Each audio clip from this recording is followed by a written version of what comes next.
Welcome to Truthzilla. I am Megan, sitting here with Scott and Ed. Today we have a very special guest, Tom DeWeese. Tom is the president of the American Policy Center, dedicated to stopping the enforcement of Agenda 21 in order to preserve American property rights. He is a lecturer, activist, and author of countless articles and several books, including the bestseller Sustainable: The War on Free Enterprise, Private Property and Individuals, and Erase. Welcome to the show. Hi, Tom. Hey, it's good to be with you. Thank you very much. Thank you so much for joining us. Thanks so much for coming on. Yeah. This is pretty cool. Yeah. So I guess I'll get us started here, Tom. I've known about Agenda 21 for several years, but it didn't really affect me until recently, or not that I knew of. So lately, as we're seeing so many things in the world roll out, and since we've had COVID and just all the different things with the fires, the BLM, the protests. There's a lot of things that have been pointing us into direction to see what's really going on, and we keep coming back to Agenda 21. And we've tried to do our part to learn a little bit, to kind of catch up.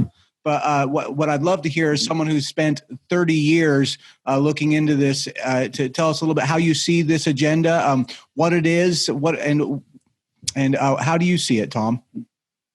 Yeah. Well, let me just give you a little history about this, where it came from.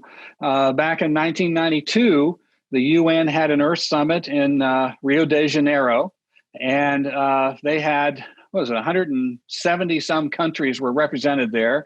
179 heads of state were there, and including George H.W. Bush. And what they called it was the agenda for the 21st century.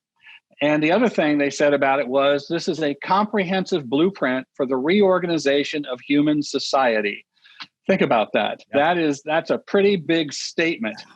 And all these countries signed on to it. George H.W. Bush said, "Oh, sounds good to me."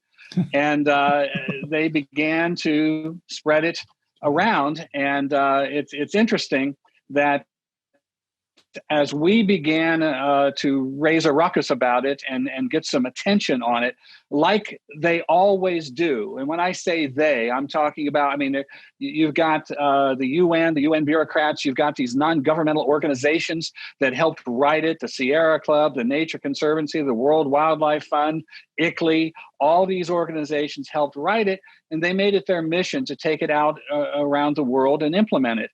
And it's interesting, because as we started to make a ruckus about it, they started saying, "Oh, you mean that innocuous document that it doesn't have any enforcement capability? It's just a suggestion."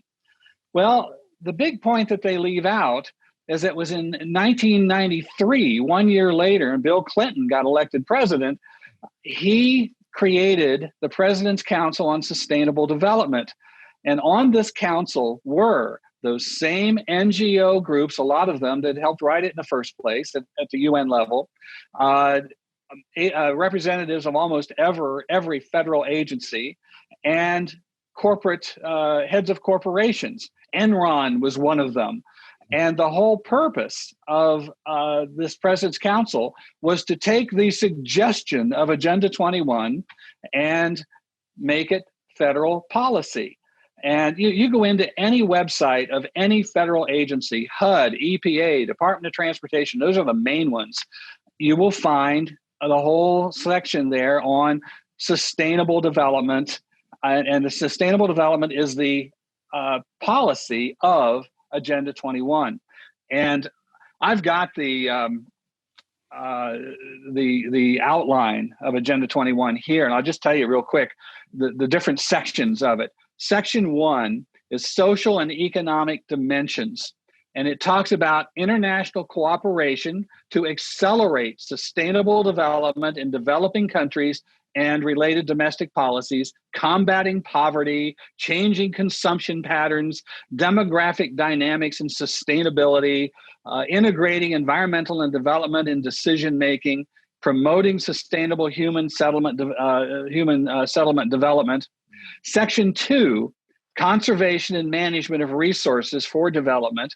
And it talks about protection of the atmosphere, integrated approach to the planning and management of land resources, combating deforestation, managing fragile ecosystems, all the things that go with that, biological diversity, environmental and sound management of biotechnology, on and on and on, of all this. It gets more interesting. Section 3 is strengthening the role of major groups. And this global action for women towards sustainable and equitable development, keep that in mind. Children and youth in a sustainable development, recognizing and strengthening the role of indigenous people and their communities, strengthening the role of non-governmental organizations, partners for sustainable development. These are the guys who wrote it. Golly, they put a section in there for them. Local authorities initiative in support of Agenda 21, strengthening the role of workers and their trade unions, strengthening the role of business and industry. In other words, bringing all of these elements into this blueprint for the reorganization of human society, strengthening the role of farmers. And the final one, Section 4, is means of implementation. Financial resources and mechanisms, transfer of environmentally sound technology, cooperation and capacity building, science for sustainable development, promoting education, public awareness and training, on and on and on. Information for decision making, international legal instruments, another important one, and mechanisms, and international institutional arrangements. This is Agenda 21. This covers every aspect of our lives, and it tells us who's going to do it and what they're going to do.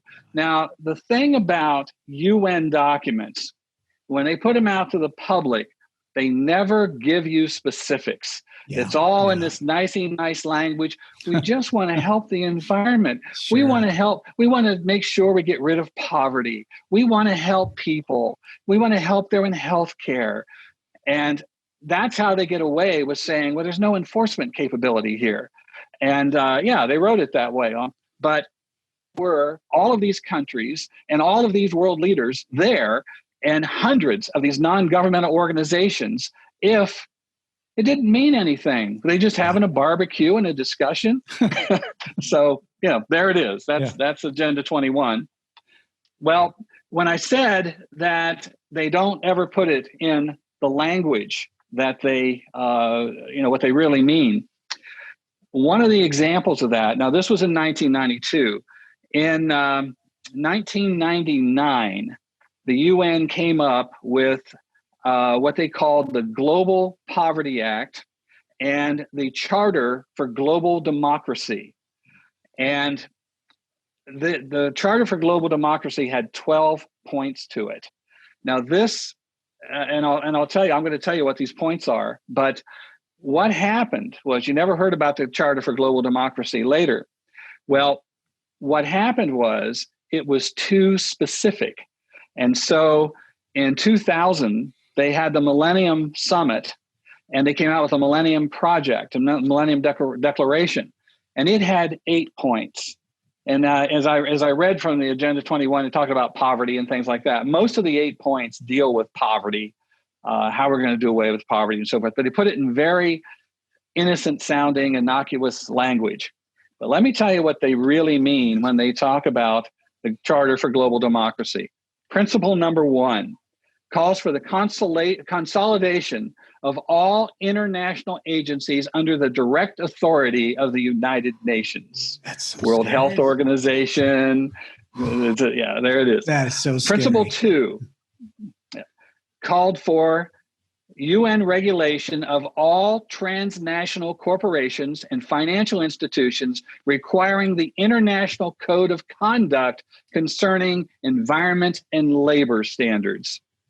Principle number 3 explored various schemes to create independent revenue sources for the UN, meaning UN taxes, including fees on all international monetary transactions, taxes on aircraft flights, and on shipping fuels, and licensing of what the UN called the global commons, meaning use of air, water, natural resources.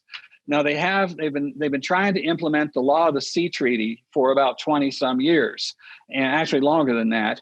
And what the UN, let's be straight about this. The United Nations is a club.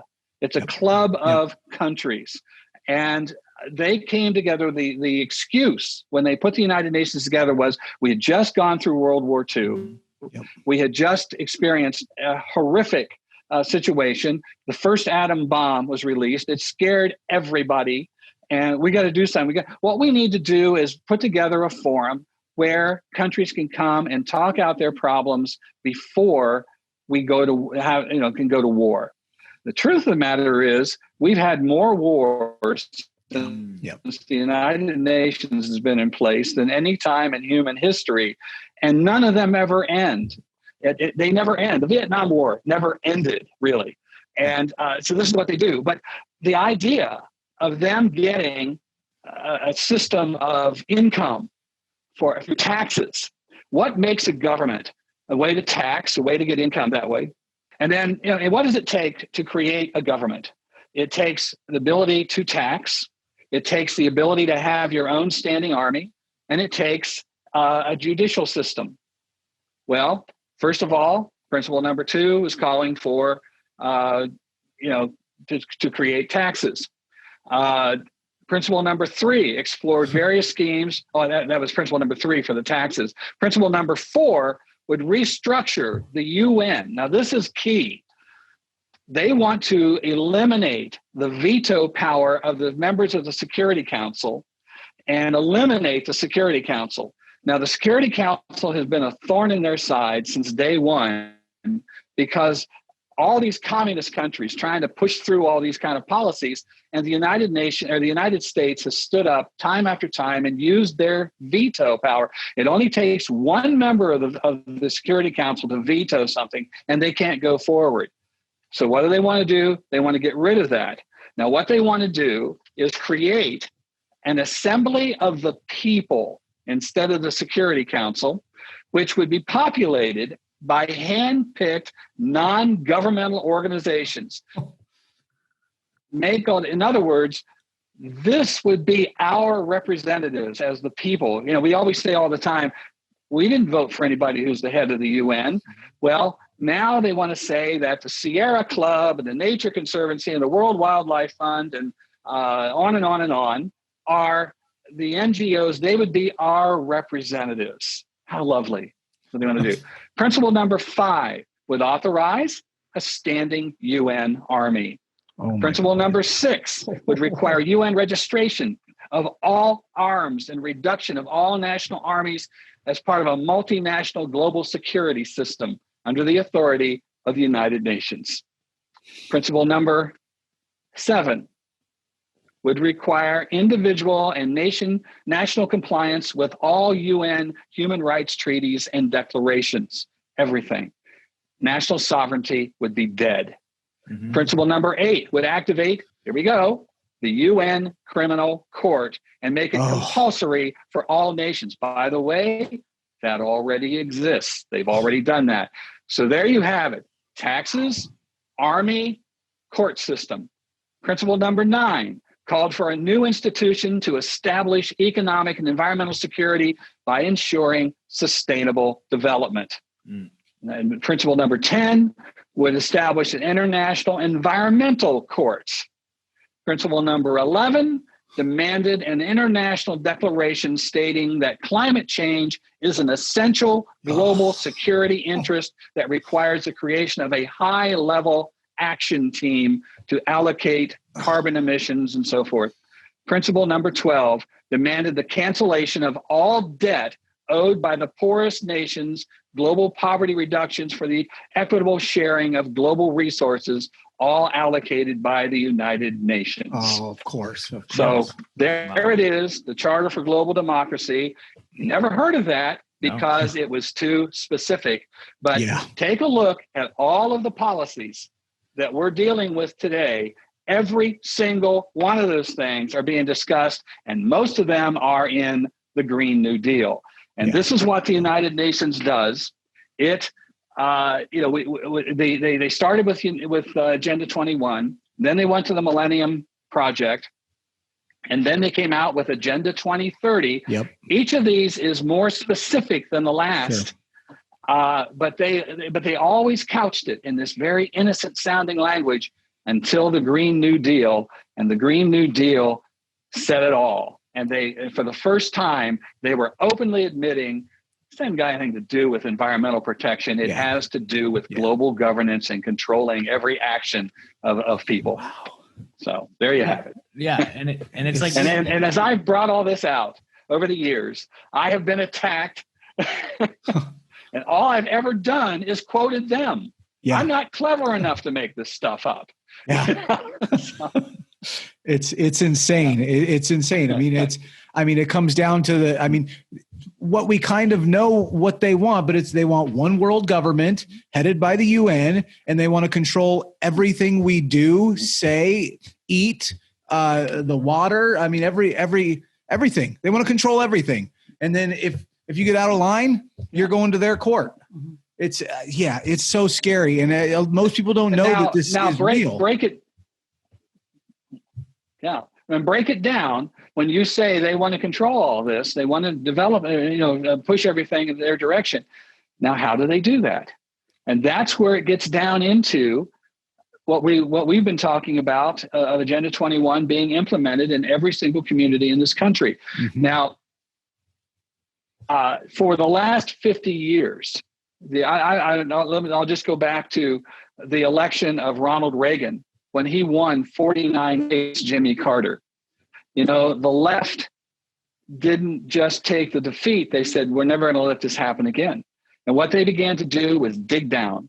And they began to go into city councils and mayor races. And, when was the last time you ever heard a conservative say, we've got to make sure that the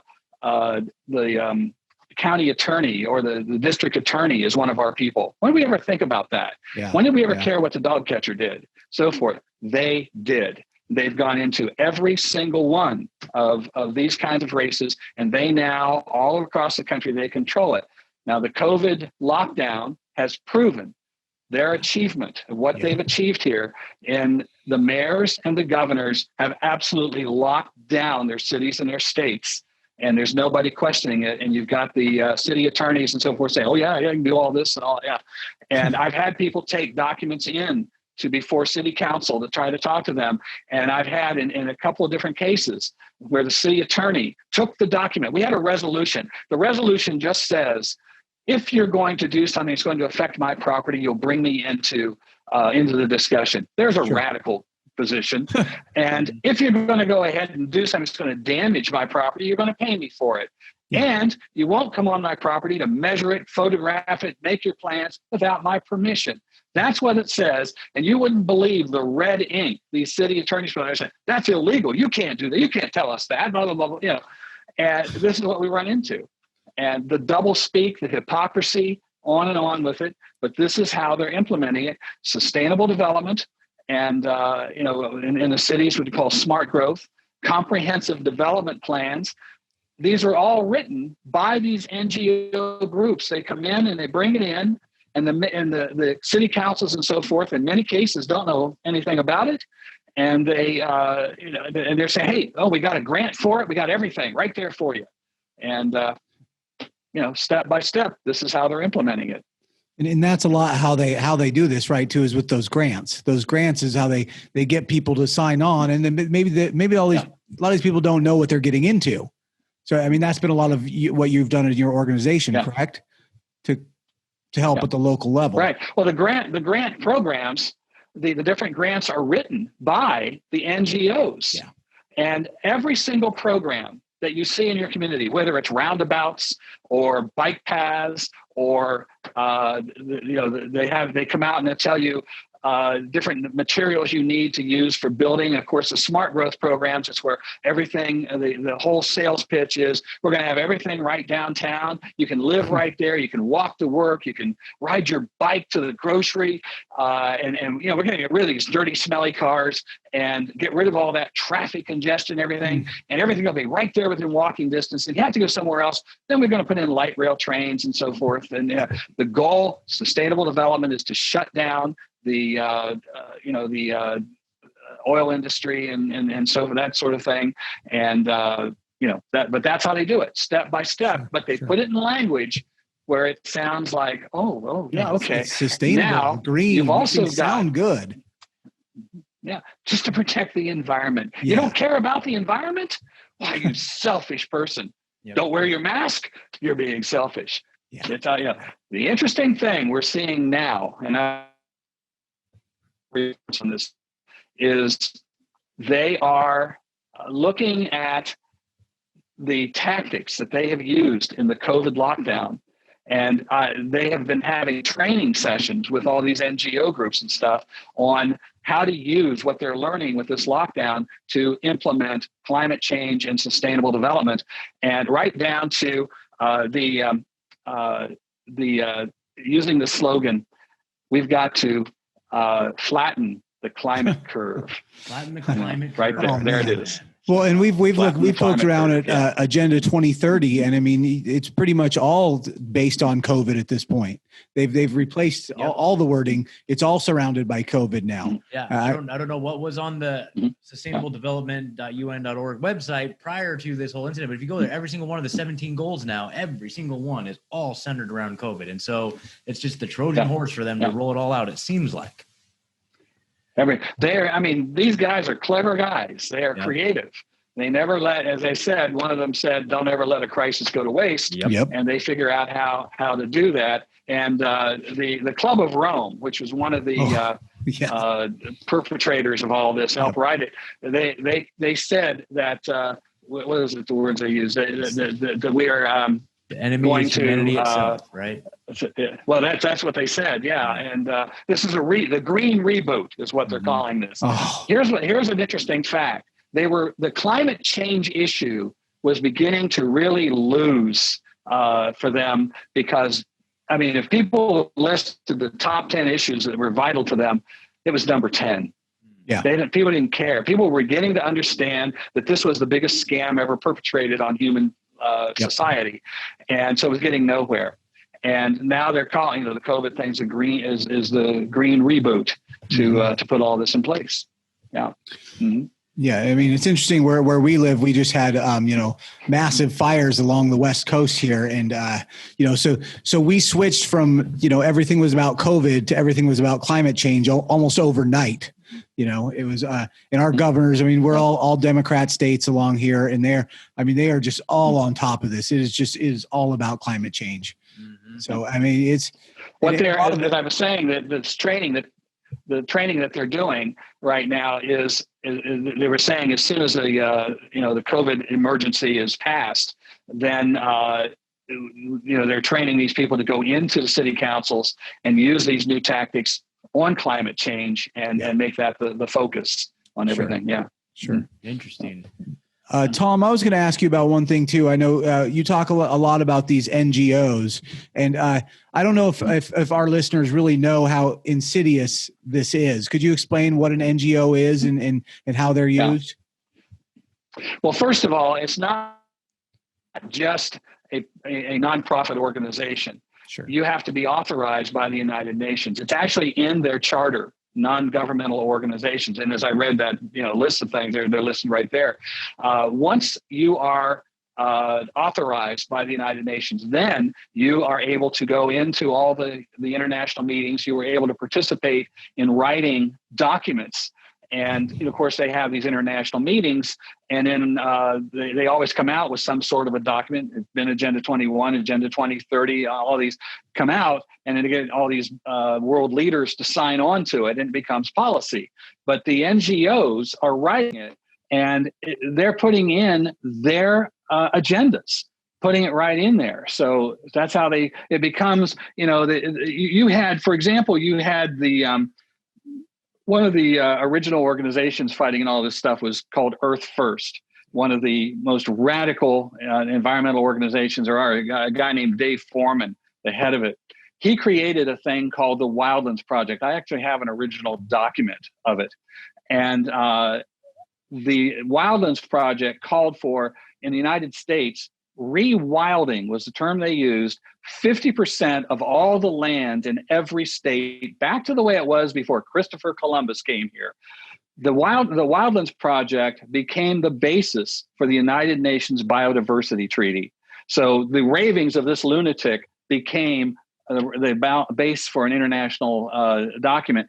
Let me just give you one thing that Dave Foreman said. He said, my three main goals would be to reduce human populations to about 100 million worldwide, destroy the industrial infrastructure, and see wilderness with its full complement of species returning throughout the world. There you go. That's it. I mean, that's one of the things that I kind of wanted to zero in on definitely during this interview, because, it's easy to get lost when you're doing research into the whole conspiracy realm. And it's just like, you know what I mean? And that's the last thing I want to do. I want to actually be like, okay, look, these are the facts. These are the facts. You hear a lot of people talking about a 90% reduction in human population as a part of the Agenda 21 plan. But how do we extrapolate that? Like, so yes, like is the global biodiversity statement like that? I heard about that. And, obviously we're seeing these other things perpetuated in the world today. How else can you extract the whole depopulation agenda out of the Agenda 21 documents? I have a document I'm not supposed to have, and I've had it for a good long time. This is a draft document. I know you can't really see it. Yep. It's a draft document written by the Office of the Assistant Secretary for Community Planning and Development from HUD. And this was written in 1996 specifically to be presented to the UN's Habitat II conference in Istanbul, Turkey.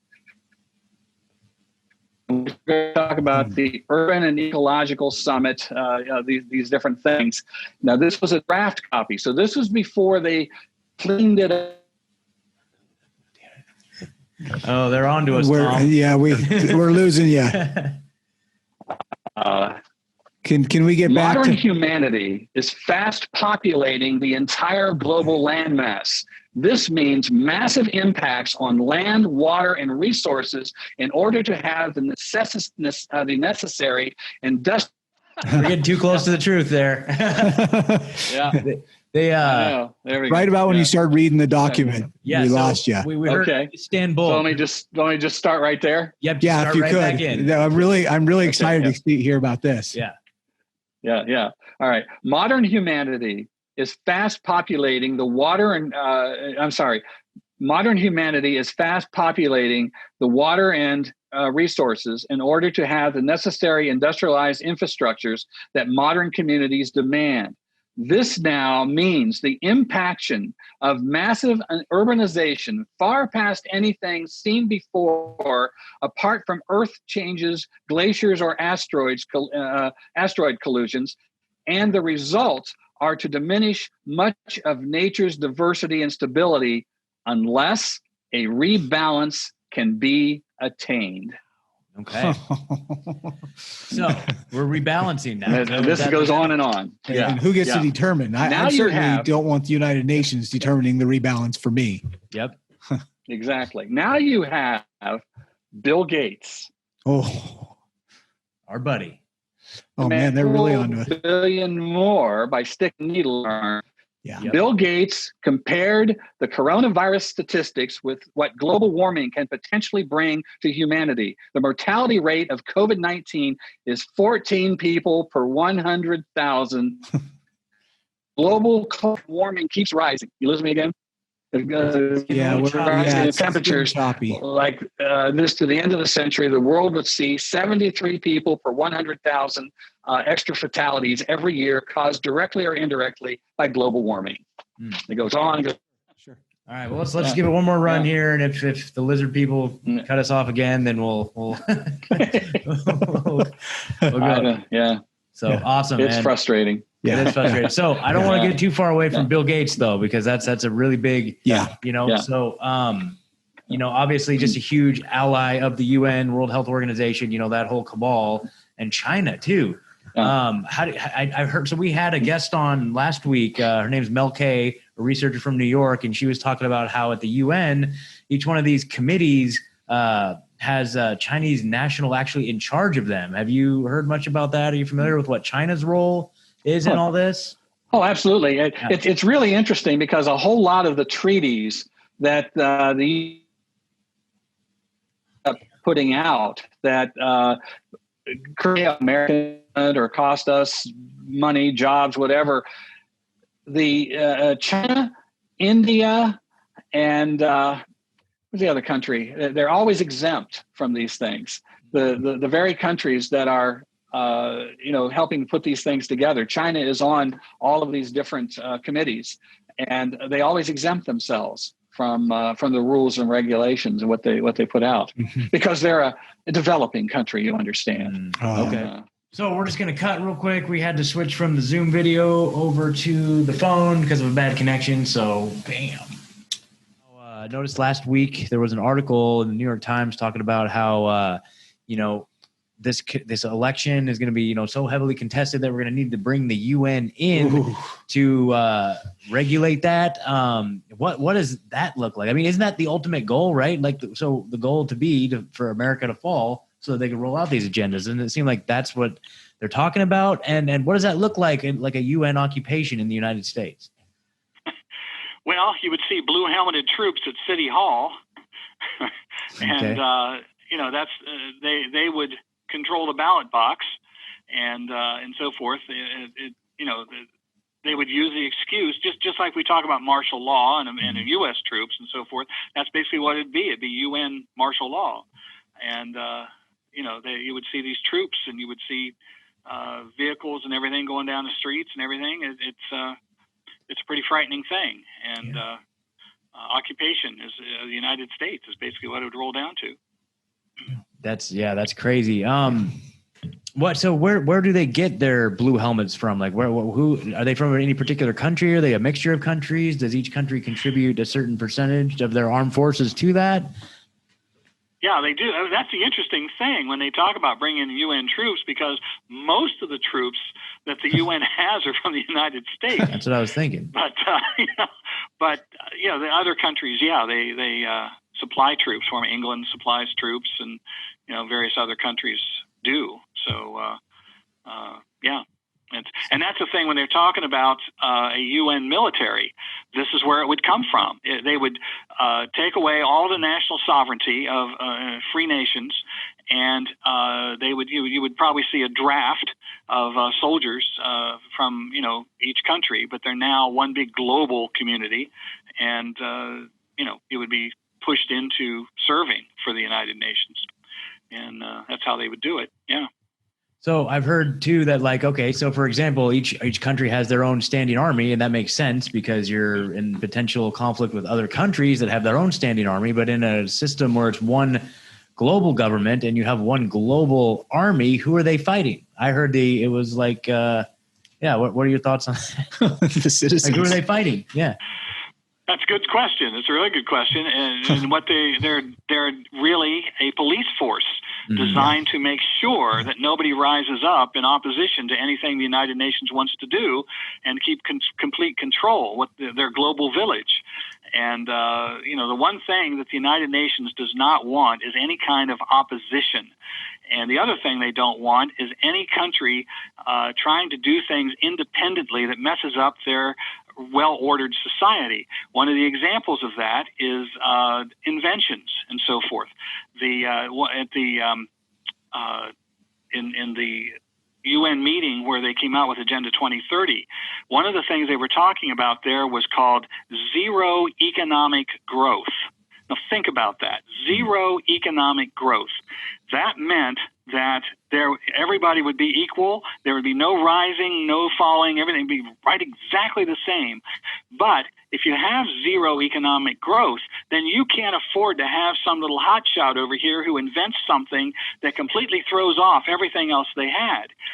For example, if we were in those times in the past, Thomas Edison, when he comes up with the electric light and getting electricity in every home, completely upset the natural order of things. Thomas Jefferson and Alexander the Great lived in the same world. They both lit their homes with a candlelight, and they both rode horses for their transportation. Thomas Edison comes along, Henry Ford, and completely revamps everything with the automobile. The Wright brothers had, made it we could fly. Under these circumstances, if the UN had its way, those guys would be probably executed for heresy. Yeah. And so, this is what we're looking at. That no longer would you have hopes and dreams and goals of your own life, of what you want to do and how you want to do it. The ability to earn some sort of wealth on your own.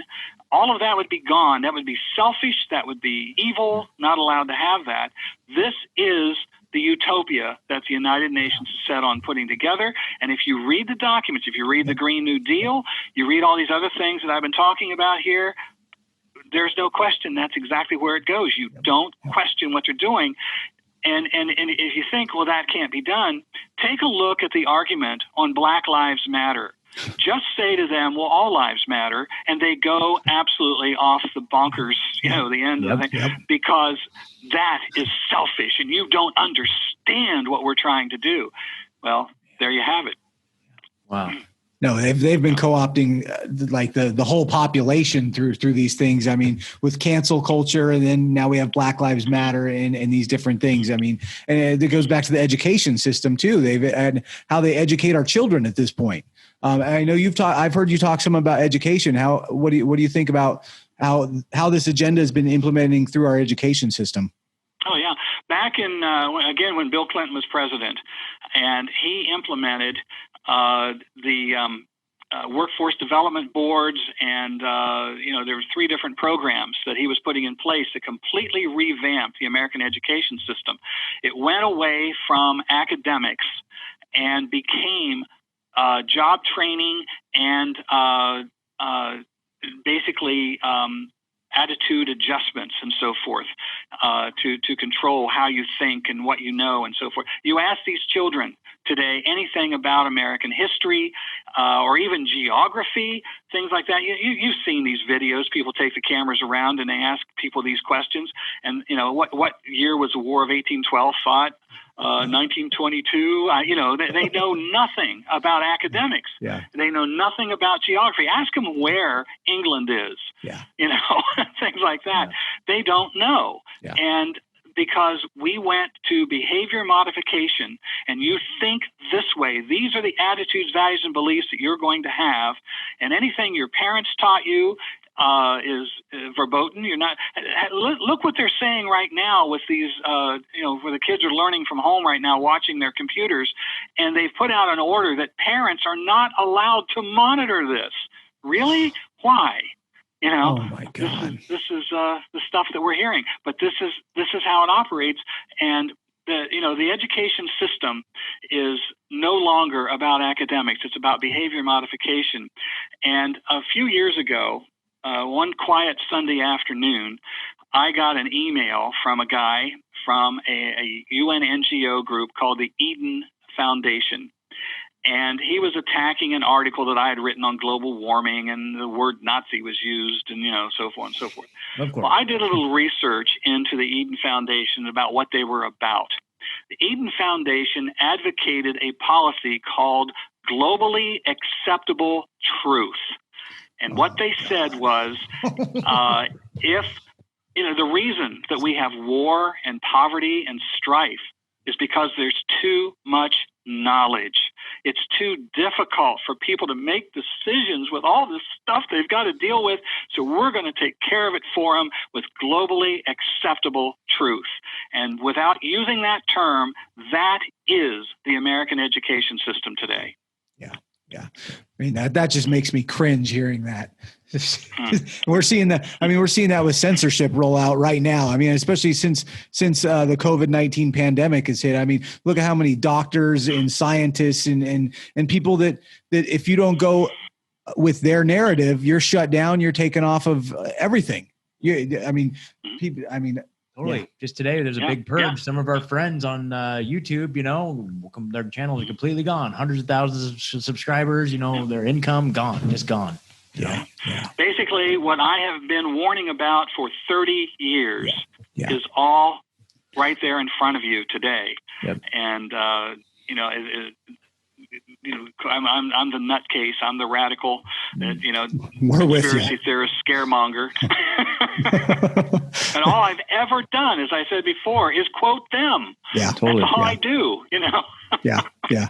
Exactly. Well, I mean, and like when I started this, I mean, I think that's what we keep finding as we're looking around, and as we're seeing that the world doesn't make sense around us, these things that are rolling out upon us, everything keeps leading us back to Agenda 21. Yeah. It is all part of the same agenda. Everything that they're pushing forward right now. And so, I mean, I feel like we've had to get caught up, right quick. Yeah. But And things like the Great Reset, right? The Great Reset, the World Economic Forum, they're talking about, there's I heard Klaus Schwab talking about there's the three different pieces of it, right? There's the equality, like the equality of outcome, just pure equality across the board. The second one was sustainable development. And the third one was implementing the fourth industrial revolution, smart technology, 5G. So I wanted to definitely get into a little bit about the human settlement zones, which just sounds so ominous. But then I think what we're starting to see packaged in this bright, fancy thing is the idea of these smart cities. So how does the smart cities factor into this? And then if you could touch on maybe what the idea of a human settlement zone is and how those correlate. Yeah, these, as I mentioned earlier, the Smart Growth Program, which is what you see in almost every single community.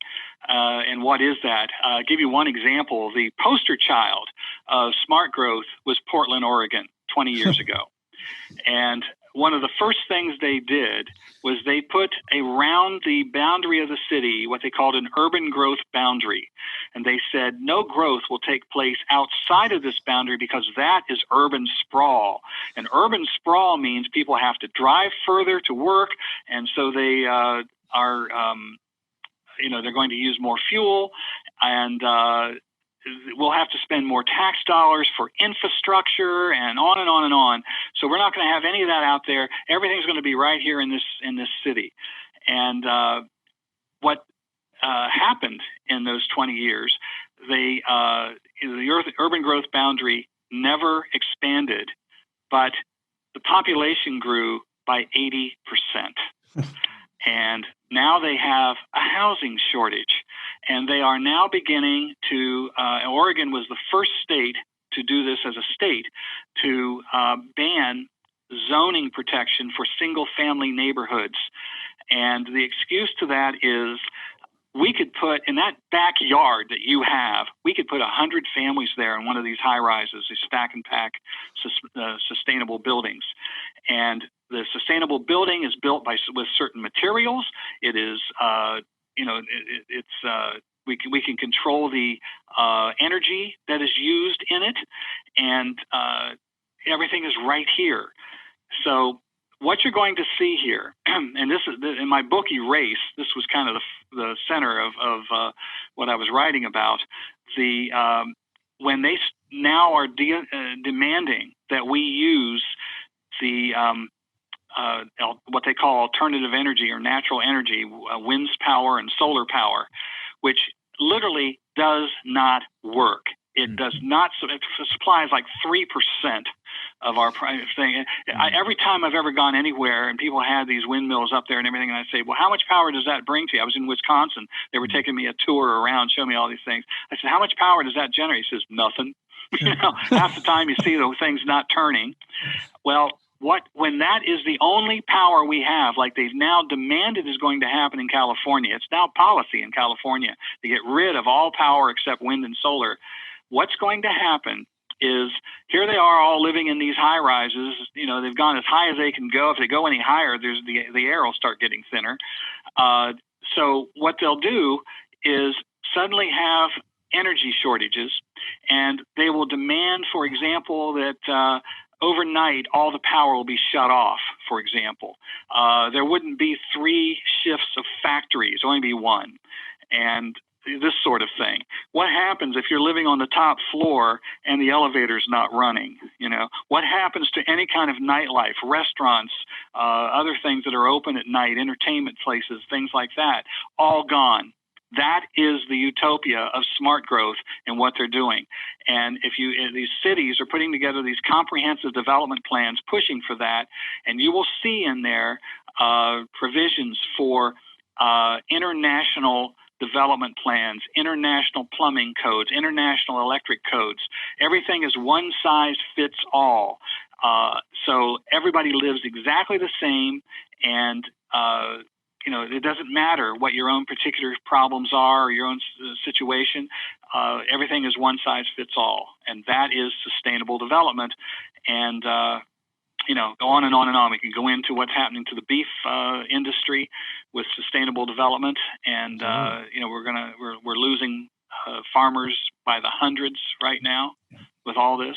It just goes on and on. Yeah. And with these smart cities, and the way I have seen it from my research, you take this thing out far enough. I mean, they don't want us in nature at all. They're going to put us into the smart city, and you're going to stay there, and you won't have a car to drive. So you'll be in autonomous vehicles, and you'll just take the trains to get from maybe one human settlement zone to another. Do you see it getting to that point, Tom?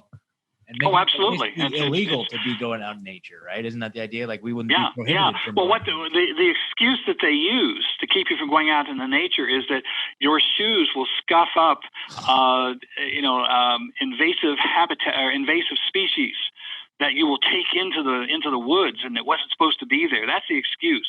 That and we've done it, our entire lives, sure. And all of history, we've gone into the woods, but all of a sudden now there'll be invasive species.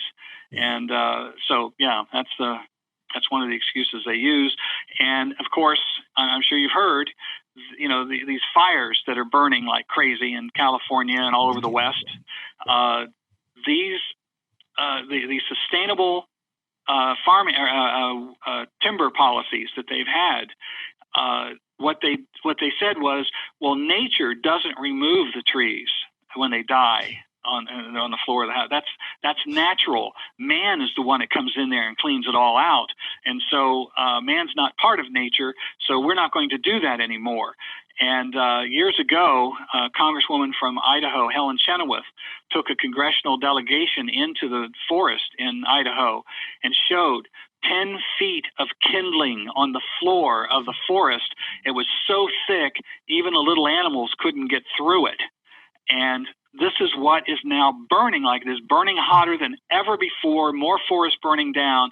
Now, how is that helping the environment? How is that helping the animals that are scorched to death over it all because of this policy?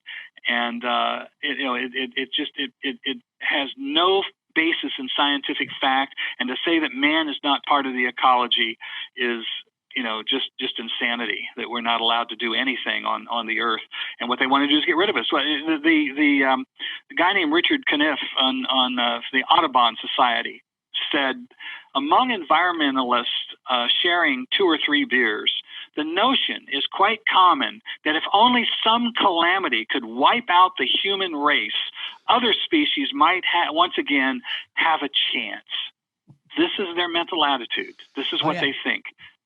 Yeah, what was it, like Prince Philip or something like that said, if I could come back as anything, I'd come back as a virus and wipe out the human race, stuff like that. Like that's their mentality. Yeah, Prince Philip said that. Yeah. And PETA, is the big animal rights movement. PETA believes no one should have a pet. That's slavery. Don't tell Megan that. So here are all how many liberals who have their dogs and their cats and their pets and how much they love them, they're going against PETA and it's what it advocates. Yeah, but they don't know that. Yeah, totally. Another thing too. So we were talking about the rationing of energy and electricity and all that. What do you know about the idea of like carbon credits? I've heard that discussion come up quite a bit, where it's you will get a certain amount of carbon credits every year just for breathing and using the restroom. Like those are using up your carbon credits, especially if you're like a a big corporation. And if you run out of carbon credits, then you have to purchase more from some, organization. Is that part of the plan too? Oh, absolutely. I mean, anything that is designed to control the use of energy is part of this. And the lies that they have told about using fossil fuels and what it's done, one of the examples is if we convert everything to wind and solar, and I got a call from a lady in Wisconsin just recently about help me with this. They set up these solar farms or these wind farms that take thousands and thousands of acres of land to just have enough to keep one community running or something.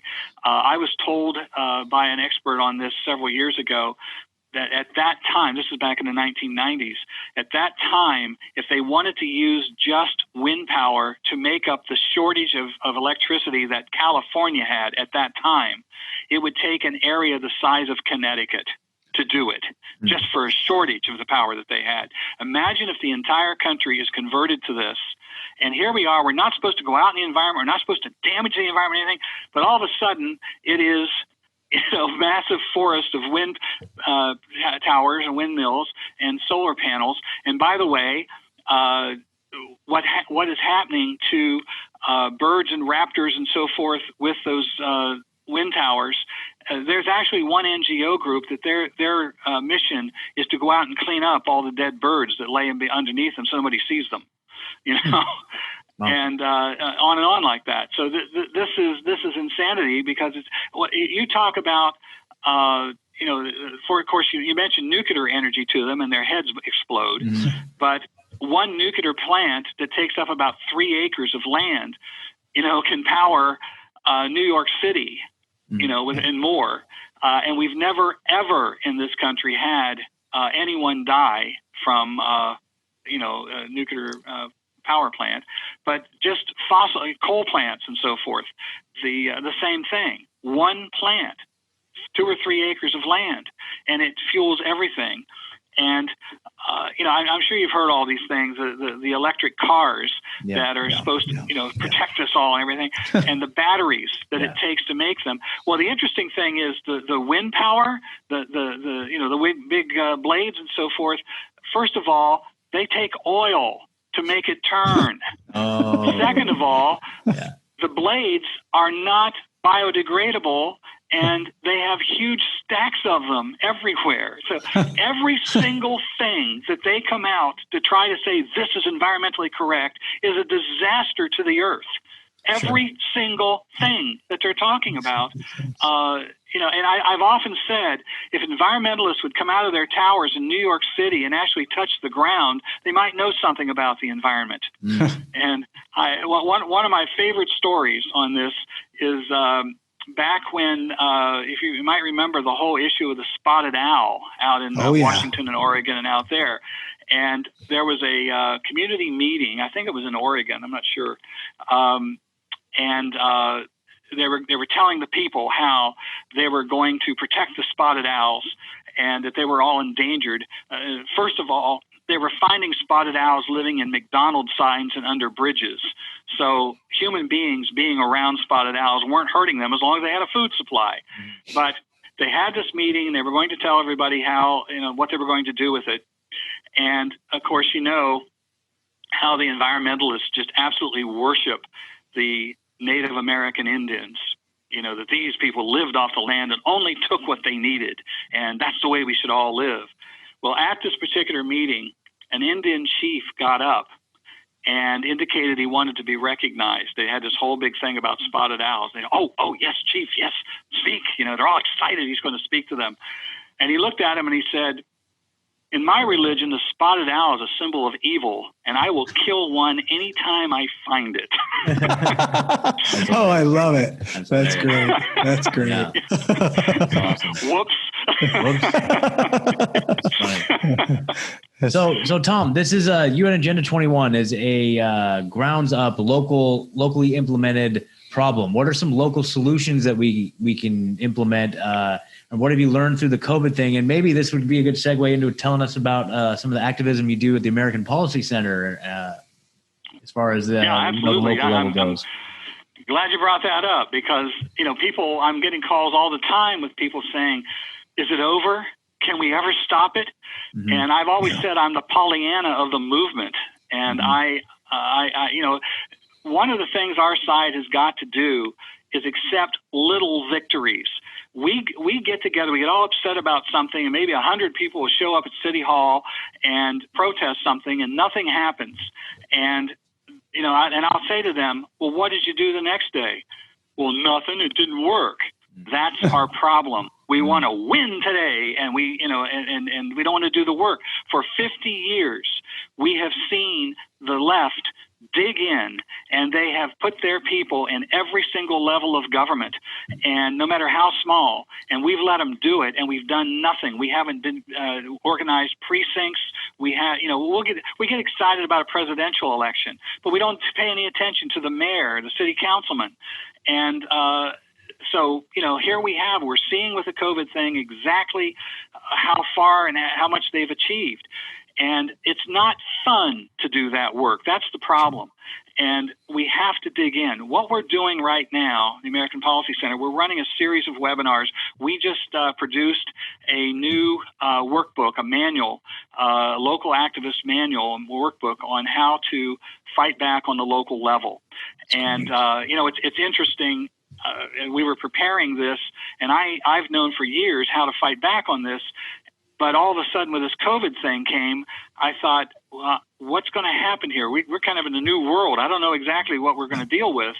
And I sat back and I watched to see what would happen. Well, what was proven to me was I was absolutely right. Local, local, local. It was the mayors, it was the governors, it was city councils that have moved to shut things down. And this is where we have to start working. So you have to dig in. And so we're teaching people to, how to organize. And everybody who comes on the webinars, I tell them, I want you to picture that person who has never been an activist before. And sitting there going, I want to do something, but I don't know what to do. That's who we need to talk to. That's who we need to train. And that's what we're working on. And so we've done 5 webinars so far. They're on our website at AmericanPolicy.org. And we are steadily moving forward. But what we have to do is, there are certain ways to fight back on this. One of the things that's happened over the years is people hear somebody like me speak, and they get all hopped up about we're going to fight Agenda 21, and they run into City Council and they say, you're implementing UN Agenda 21. Well, most of the city councilmen never heard of this, at least at that point. And behind them is this horde of NGOs. Yeah. And they're in there behind them saying, don't pay attention to him. The guy's nuts. And people wonder why they shut off to him and they don't pay attention to him anymore. Some of the things that we do, we elect a new city councilman. And in most cases, the city councilmen are not evil to begin with. They are just people who want to get involved in a community. Well, the first thing we do is ship them off to meetings, national meetings of the, national, well, not ICLEI. There are the National Conference of Mayors, the Governors Association. I'm sorry. These kind of things. Yeah, my bad. I didn't mean you guys do. I meant they do that. My bad. Yeah, they do. Yeah. And so they go to these things, and who are they hearing from the podium? They're hearing ICLEI. They're hearing the Sierra Club and these guys, and then they're telling them, "Hey, we've got sample legislation right here for you, and we got the money for you too." And then the guy comes home from these meetings, and they're met by representatives of the same groups, and they're saying, "Yep, did you get that sample legislation? Here's the grant money. Here's everything." And then along comes somebody like, heard me talk, and they start talking about Agenda 21, and they just dismiss them. This is what's happening. I had a report. A city councilman said, this is what's trending. Put our people down saying that. So we have to focus on the local level. And what I tell people is, instead of talking about international policies, we now know, as we've established here in this conversation, where they're coming from. But now take a look at what they are in your community. You can look up the comprehensive development plan, probably on their website, and you can begin to look through it and see, in many cases, you're going to see whole neighborhoods that are affected by this. In many cases, they are minority neighborhoods. They're going to bulldoze, they're going to take them all out of there. In those neighborhoods, there are people who own property, people who have little mom and pop businesses, and when the bulldozers are done, they're going to be out of business.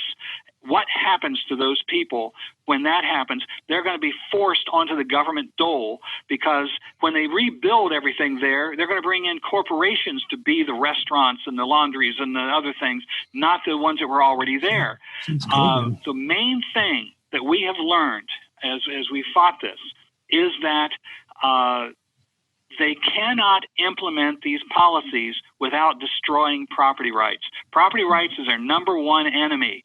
And that's why we have focused, and we teach to focus on property rights and, if you can get those protected. What I'm advocating now is take your own local community and develop it as a freedom pod. Don't worry about next door. Yeah. Don't worry about what the state's doing, but focus on those policies in your community that are affecting private property rights, affecting local businesses, affecting your freedom of choice. Yeah. The three pillars of freedom are free enterprise, private property, and individual choice.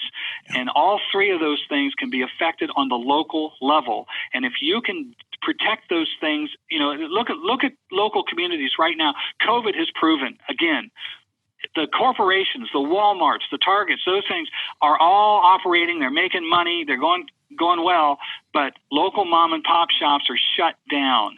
And it's become more and more difficult for local businesses to survive today, because you have public-private partnerships between these global corporations and your local government. And that private partnership between them, public-private partnership, those corporations are helping to make the regulations, and the regulations are designed to put the little guy out of business. Yep. And so these are the kind of things you can focus on, and you can begin to turn it around and to fight back. If you protect property rights, you will tie their hands. And then get your own people elected who understand this. You've got to do precinct operations, work there. You've got to, this is the kind of things that we're training people how to do. Wow. Have you had success, and do you see hope going forward? Yes, I do. And it's hard. There's no question about it. And we've got a lot of work to do, but we have had successes. We had a case down in Alabama, tiny little community down there on the water, and some NGOs came in there, and Bayou-la-Batterie is the name of the town. It was actually featured in Forrest Gump. Yeah, I was gonna say and they build ships and things like that. They had like 14 shipbuilding companies and so forth. And these NGOs decided, we're going to make this a tourist place, in ecotourism. And they had the whole thing all together. They had the money lined up and everything. They had the city council ready to go with them. Well, it turns out there were a few people there in town who had heard me speak, and they recognized what it was. Yeah. And they went to war, and they won. They won. They stopped it. And the one thing you got to know is these guys will never stop. They will come back at you with a different name for it or whatever, and they go, "Oh, this isn't that. This is new." They will always say it's always local, and it's not. It is international. And, but if you focus on that local level, you can stop it. And then if you do it in your community, the community next door say, look what they did. And maybe you can begin to train them and teach them what you did. Now you got another one. Now you got another one. Pretty soon you are electing good, solid people who know what to do. And then you're going to have it step up to the state legislature. And one of the things we've created is 5 bills state legislator from Washington gave me on how to protect private property in various ways. And we're teaching now legislators. Usually the people who believe the way we do are in a minority, and so they can't get anything done. What do? Let's say you've got 5 or 6 legislators in your state legislature, and they can create a liberty coalition in the legislature. Now they can network with people in another state, legislators in another state, to do the same thing.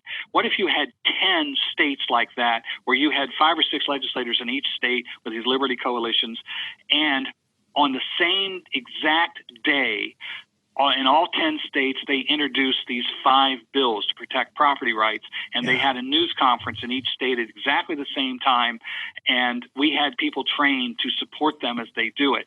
We would start a movement, and that is one of the things that we're teaching. We've got the bills, and they're available, and they're in our workbook. So, sounds like we got to beat them at their own game. Yep. Exactly. Essentially, yeah. Wow, that's really good stuff, man. I'm really hoping that our listeners take all that and run with it. Wherever you're at in the world, man, look into your local communities. Like, just do a Google search with your city's name and sustainable development and see what you come up with. Man, Tom, wow, this is really good stuff. Can you tell us maybe a little bit of how to find you or your work? I know you touched on it a little bit, but how do the people find you? Yeah. Well, the main thing is our website is americanpolicy.org, and we have an archive of articles there that go back 20 years on, talking about all these different issues. I've got a bunch of articles on education. I got a bunch of articles on, obviously, Agenda 21, sustainable development, even on surveillance society, all that kind of stuff we've done over the years. And you'll find one of the things that we have begun to really focus on is how to fight back and create the tools. We have our own little store on there, and we've got manuals and booklets and so forth on that. And of course, as we mentioned at the beginning, I've written 3 books on this. My first book was called "Now Tell Me I Was Wrong," and it was a collection of all the articles that I had written on all this stuff when I was told I was crazy, and it was all coming to fruition. And so that's hence the title, and it gives you a good history of where some of this stuff comes from. And then my second book was called "Erase," and that is a political thriller, murder mystery novel that is set in a sustainable world. And what's really interesting about that is I wrote it before Trump was elected and before all this, COVID stuff and everything happened. And that book is getting a resurgence because people are seeing, there's like, how did you write about all this before it happened? Wow. It's not exactly all the same, but it's very similar. People are seeing the similarities, and they're understanding better by reading it. And then my latest book is Sustainable: The War on Free Enterprise, Private Property, and Individuals. And I wrote it as a workbook for people to, really understand. I've got all the details, the policies, the players, the issues, and how to fight back is all in that book. And it became a bestseller on Amazon. Yeah. Awesome, man. That's such good stuff. Yeah, that's great. Do you have any final thoughts or any words of wisdom? Yes. Don't give them our nation. Fight back, and we can win, because these people are terrified that you're going to know what we've told you tonight. And, they've done everything they can to stop that, but we're getting that message out, and more people are calling me saying, oh my gosh, now I see it. I didn't know back then. And that includes elected officials. We can beat them. We've just got to stand strong and fight back. Dude, wow. Such a powerful message. Yes, absolutely. Yeah, definitely. You guys have anything else? I think that's amazing. It's so mind-blowing. Thank you so very much for being here with us tonight. Yeah, thank you, Tom. Thank you. I really appreciate it. Yeah. Great. Well, we'll have to have you on again and for updates as we go along, maybe after the election. I know you guys are doing a lot of activism work there too. So, all right, Tom. Well, thank you so much, man. Have a great night.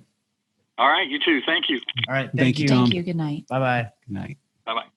Well, everybody, that was Tom DeWeese. Absolutely mind-blowing. You guys look into this for yourselves, please. And thank you so much for giving us your time tonight. I am Megan, sitting here with Scott and Ed. We wish all of you intellectual prosperity. Good night.